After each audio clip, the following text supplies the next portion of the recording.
Comprendre les changements de mémoire après un AVC. Une capsule d'information pour les survivants d'un AVC et leurs proches aidants. Dans cette vidéo, nous allons voir ensemble que se passe-t-il dans le cerveau après un AVC, les types de mémoire affectés après un AVC et pourquoi la mémoire est-elle importante. Que se passe-t-il dans le cerveau après un AVC? Un AVC prive une partie du cerveau d'oxygène, causant la mort des cellules nerveuses. Comme une blessure physique, cette perte cellulaire peut entraîner des séquelles durables selon la zone atteinte.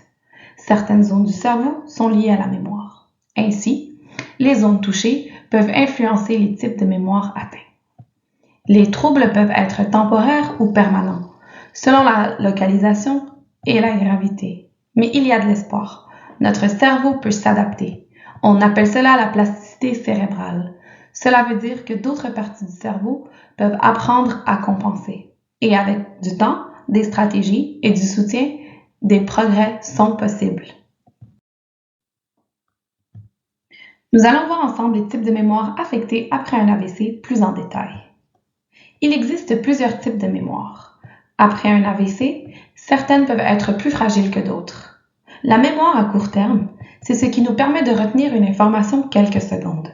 Par exemple, se souvenir d'un numéro juste après l'avoir entendu. La mémoire de travail, c'est quand on utilise des informations dans notre tête, comme pour faire un calcul mental ou suivre une conversation. La mémoire prospective, elle nous aide à nous rappeler de faire quelque chose plus tard, comme prendre ses médicaments à une heure précise. La mémoire épisodique, c'est la mémoire de notre vie. Elle nous permet de nous souvenir d'un moment vécu, comme une fête ou une discussion.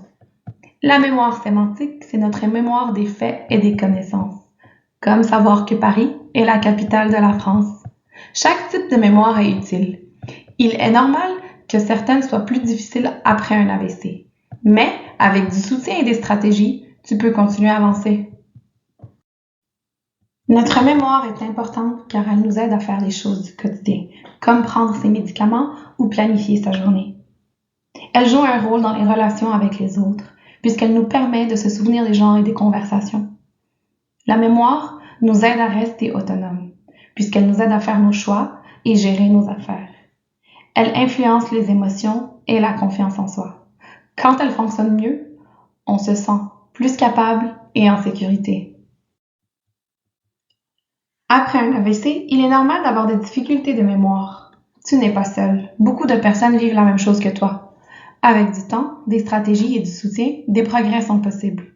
Sois patiente avec toi-même, chaque petit pas compte.